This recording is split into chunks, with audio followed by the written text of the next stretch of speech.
winter in a tiny plot of earth in a tiny country town. The time is not important because the occupants who have staked out this claim have already departed an earthly dwelling for their eternal reward.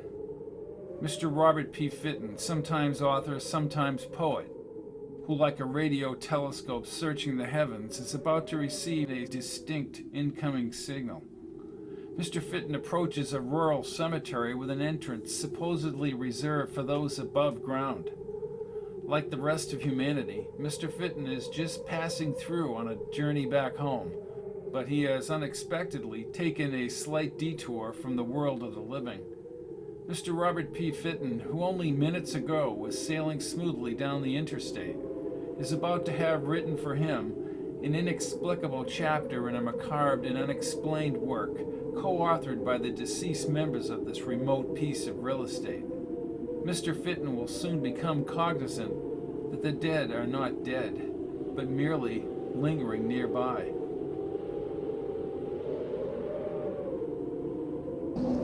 Happy Halloween, ye of time travel realm, and a ghoulish welcome to Fitton's time machine. We have slipped into Halloween, a time to be scared, a time to sense things beyond our control.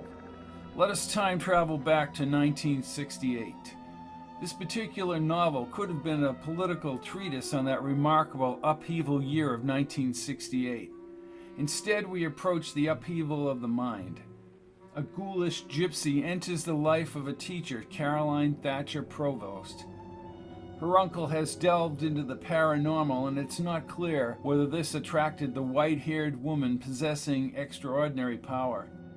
Scared does not begin to describe how Caroline feels when her husband seeks out this gypsy in the restaurant function room. You know, we can go home and make a nice fire and... Nah, I want to know the future. As they enter the smoky lounge, a jazz band played atop a hazy blue-lit stage near the bar, and a few couples danced across the parquet floor. But Caroline slowed and stopped when a white-haired woman, reading tarot cards on a candle-lit green felt table, raised her deep-set magnetic eyes. In the haze, Greg pivoted around the bar patrons. He swayed with the music, laughing as he grabbed Caroline and spun her forward. "This is great! Ben says that other worlds and spirits are right out there." Caroline tried to avoid the gypsy's penetrating eyes. "Your uncle would drop his life savings if this gypsy here could get it to pay off for him in the 6th race, Caroline." "Are you saying Ben has a gambling problem?" "Yeah, problem is he can't win." "I hope Ben does win it big." He looped his arm around her as they strolled closer to the stage until they were precariously close to the woman. A jolt surged through Caroline's stomach. The frosty-haired old woman set multicolored tarot cards on the table. Her placid raven eyes ignited as she stood and pointed her shaky finger at them. "Why is she pointing at us, Greg?" "I don't know, the old bat." "She'll hear you." At the sight of the gypsy's waxed and wrinkled face, Caroline recoiled behind him. The woman lowered her hand, slowly stepped onto the rug, and with an almost painful gait, she shuffled toward them. "What the hell's going on here?" A cooling breeze, accompanied by a foul odor, furrowed Caroline's hair. The gypsy's skin appeared deathly gray. She spoke with a husky, thick foreign accent and raised her crooked index finger toward Greg. "Go home. Do not go to the city. Stay away from those forces that are lurking in the shadows behind your control." "Why did you tell me to go home?" "Your life is in danger." Caroline cringed as she clutched her husband's arm. The old lady turned but did not go back to the table. Instead, she squeezed into a narrow-paneled hall near the kitchen. Greg broke free and chased her as Caroline trailed behind. He caught the old woman near the exit sign as she prepared, without a coat or a hat, to leave the building. "Why? Why is my life in danger?" Caroline stopped behind him and clung to the stainless steel food racks as the lady raised her head ever so slowly. Her cold eyes reflected an intense inner turmoil, and her gruff voice added to her unworldly demeanor. One more time I will say, you must go home. If you do not go home, you will never reach your destination. I hear wonderful music and I see the lights of the city. But there is evil there. Evil pursues you. She shuddered as if she were trying to expel some inner demons and closed her eyes as her voice reverberated into the hall. But this future does not have to be. Go home now, before it's too late. I don't understand. Evil? What is it you see? Why should I fear going to the symphony? How can my life be in danger? Immutable forces that form the rivers of fate. She rolled her eyes to the whites. I sense these forces of evil. Evil. My mind, it travels through the wakes that are left behind by evil. Beware, young man. The rivers of fate are converging on your very soul. With that, she pushed the metal door bar and trundled under the glowing red exit sign into the snowy parking lot. Then she simply blended into the storm. Caroline, her mouth dry and hanging open, rushed to her taller husband. My God! Well, I'll second that, said Greg, still looking outside. Greg, get me home right now. Greg's face flattened. The falling snow oddly transfixed him. Then he faced her. If we go home now, Caroline, we'll always wonder about tonight. Who cares? I don't even want to go out in the parking lot, Greg. That woman, she gets paid to scare people. He took her hand, but as they walked outside, Caroline shivered uncontrollably. Greg, his breath steamy as he spoke, embraced her as they reached his Volvo. He popped the locks with his remote and again panned the parking lot, but the woman had slipped away. They got in the car and he started the engine. I hear what you're saying, Greg, said Caroline. If we don't go to Chicago, we'll always believe that what she said was true. But why take the chance? Mr. Robert P. Fitton, having trudged through the fallen snow cover without a compass, without a marker or a map, has now surmised he'd rather be grave hunting when the grass is green. A mortal man with mortal friends, Mr. Fitton finds not a soul in sight across the blanketed farms and hills. Perhaps it's time to return to the warmth of human existence. The frigid winter air pinches his ears and he slips his frozen hands inside his coat pockets. Continuing on a fool's errand does this fool no good.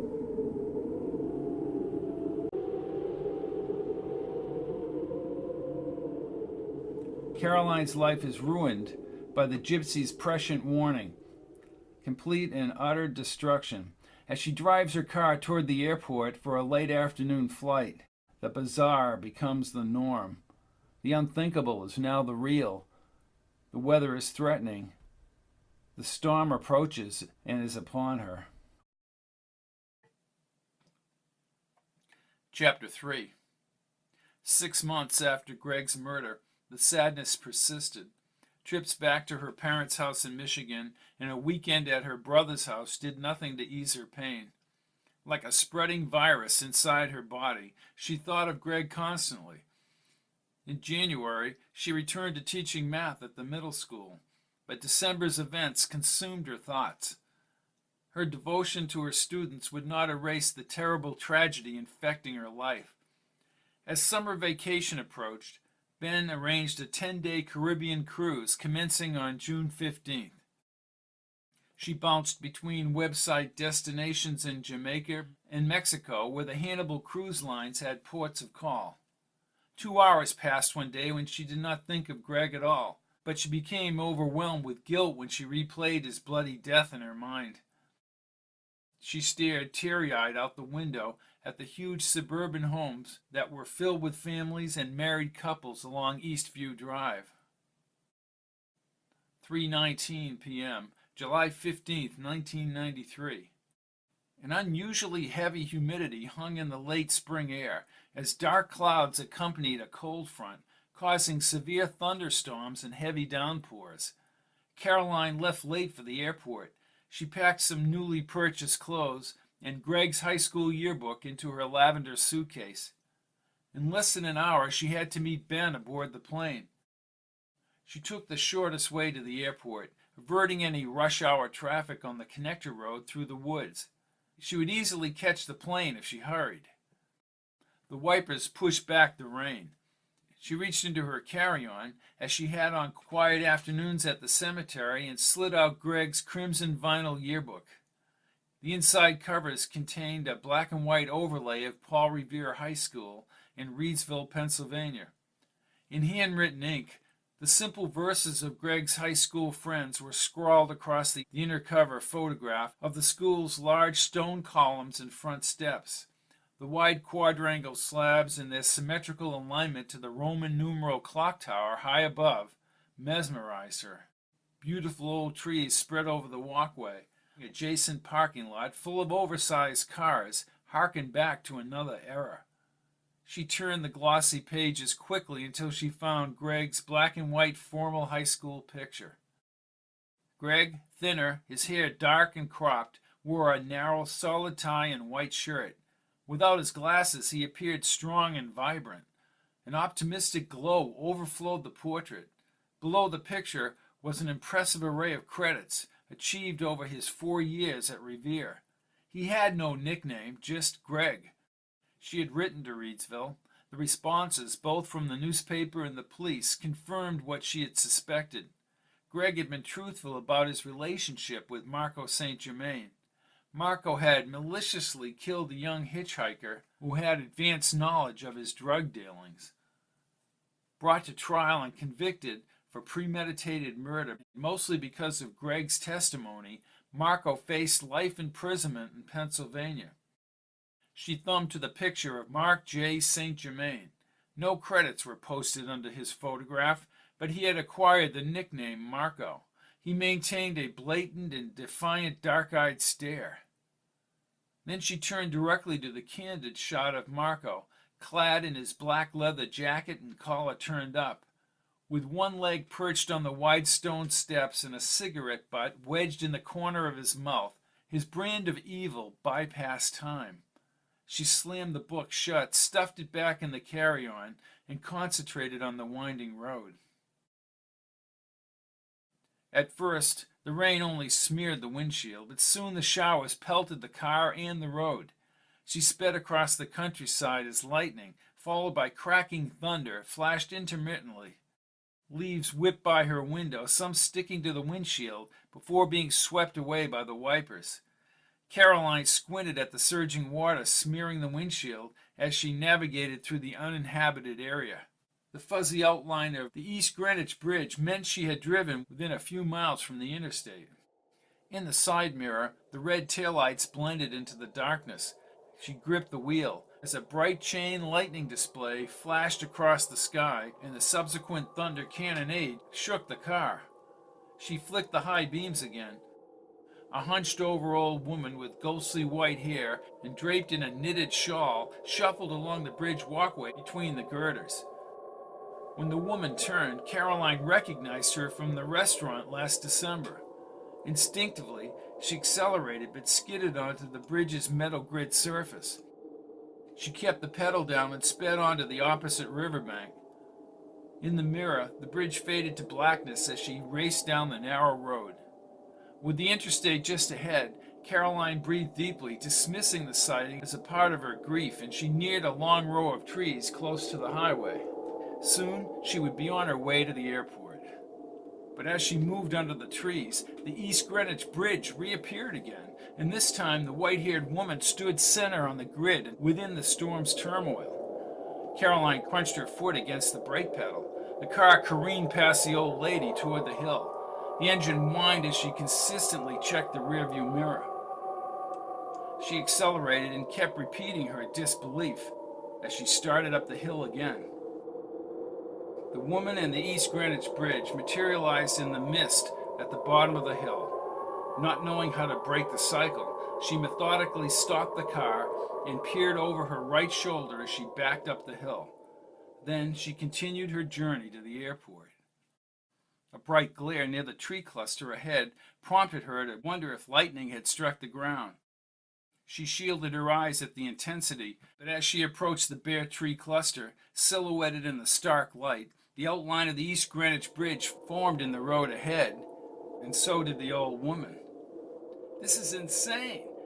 Gritting her teeth, she pushed the gas pedal and for a second thought about running down the gypsy. At incredible speed, Caroline whizzed by the woman, bounced over the bridge, and careened up the other side.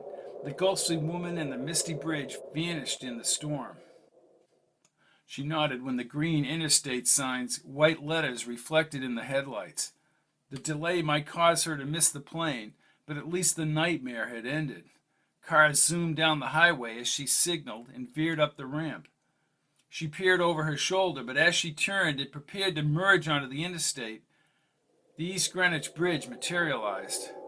Her car rolled forward. Through the swishing wipers, the sight of the gypsy's cold eyes frazzled Caroline's already frayed nerves. She raised her hands to her mouth, and then she pulled at the door handle.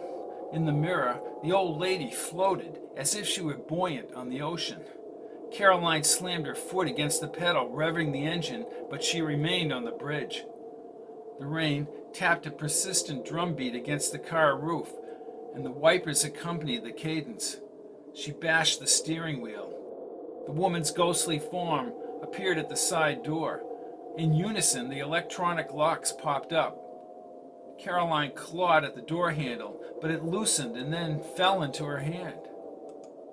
A chilling air and the outside crack of thunder followed the gypsy into the car. No, no! I am aware of your problem. She had the same heavy accent. Her clothing and hair were dry. Why are you in my car? Do you prefer that I leave your life the way it is? I don't understand. How is this possible? This can't be happening. I don't believe you're real. I assure you, Caroline, that you only see a snippet of reality. Caroline jabbed her finger. You knew that Greg was going to die last December, and I don't know why you are out here in the middle of nowhere and why I keep coming back to this bridge. You have returned to where you need to be. Don't talk in riddles. I want to know why this is happening. It is not necessary that you know. I have asked you a question. Would you prefer to leave your life the way it is? Are you talking about Greg being dead? I am aware of the flow of change all around us. Then she paused and folded her hands as she looked upward. What is all around us? Other realities twisting and turning as is in nature. Vast whirlpools of existence, like a mighty river flowing from the source. Only you can choose, Caroline. Only you can choose to become part of these primordial forces. I still don't understand. It is you who can become the catalyst, the agent of change, neatly stitching the fabric of time. You, Caroline, can annihilate the present. You can maneuver these forces and prevent your husband's untimely death. No, that is impossible. Greg is dead. How did you know Greg was going to die? I am a part of these forces, the unseen forces that are all around you. You knew Marco Saint Germain, didn't you? You cannot understand. I am one with forces beyond your comprehension. I gather the energies for you, Caroline. But you must be the catalyst. I will return to nothingness, but you will participate. You cannot begin to understand. I am one with the forces beyond your comprehension. I can gather the energies for you, Caroline, but you must be the catalyst. I will return to nothingness. yes, but you will participate. But you knew Greg was going to die, and I miss my husband. Do you understand? If you had listened, your husband would be alive now. No more delay. Board the plane with your uncle, but understand the implications of your actions from this moment onward by boarding that plane. Caroline, overwhelmed and confused, shielded her eyes to the same blinding light she had seen only a few minutes before in the tree cluster. Breathing carefully, she attempted to compose herself, but when she opened her eyes, the woman had vanished. She twisted toward the rear window. "Where are you?" She gripped the wheel, but as she crossed the bridge, she sensed, like that night in the restaurant, that she had entered another realm. All the way up the hill, as she glanced in the mirror, she sensed forces beyond her control. When I was a boy, I was truly frightened by one Rod Serling, who broadcast The Hitchhiker on the Twilight Zone. Inger Stevens is driving across country, and a hitchhiker repeatedly appears along the highway, no matter what she does. Serling adapted Lucille Fletcher's original radio play starring Orson Welles in 1942, and it was restaged a second time in 1946. Alfred Hitchcock's bid for the radio play was rejected, and Serling's Cayuga Productions bought the rights. Serling then wrote the teleplay. I thought adapting the reoccurring, almost omnipresent character was a way to enclose Caroline in a surrealistic cocoon. And the fact that the woman has already predicted her husband's death only adds to an uncontrollable situation. As a paratrooper in the 511th Parachute Infantry Regiment of the 11th Airborne Division, Serling saw reoccurring death, and it influenced his post-war writing.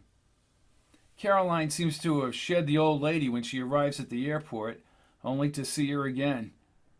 She has entered a realm that she doesn't understand, a time and place impossible to find in a future that is twisted back upon itself. Mr. Robert Fitton begins to wonder why he has spent so much time landlocked with the dead. Where the land begins to rise, the weather-worn paratrooper wings pierce the desert sand snow. On a diagonal course, he lifts his boots. With just the mournful wind's dirge through the bough branches, he approaches a final resting place. Rodman E. Serling, Tex U.S. Army, World War II. December 25, 1924 to June 28, 1975.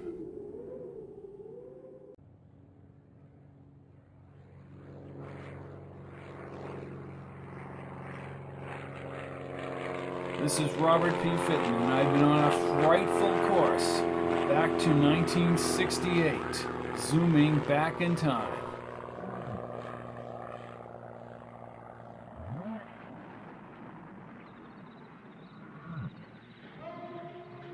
Fitton time travel books abide by historical events as they happened.